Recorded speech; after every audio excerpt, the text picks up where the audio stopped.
Welcome to Luca and Miguel. Enjoy the video. In this video, I will show you how to make a header with Elementor Pro. First, open your WordPress dashboard and find the Elementor menu. Click on Templates and then Theme Builder.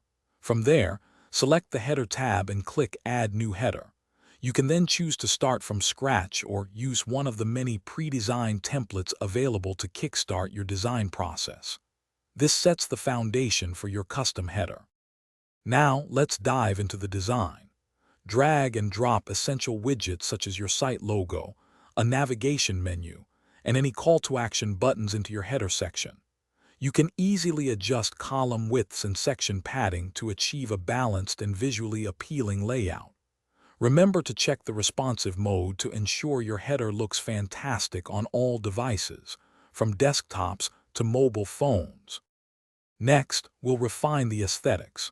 Use Elementor's style options to customize colors, typography, and backgrounds for every element in your header. Experiment with hover effects for your buttons and menu items to add a touch of interactivity.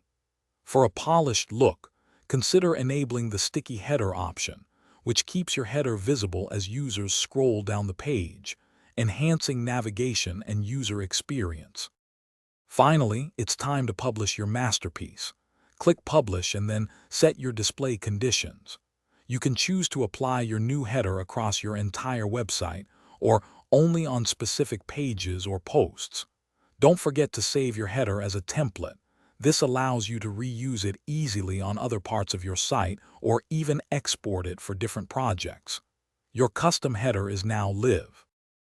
Thanks for watching and please subscribe. It's the best investment you'll ever make.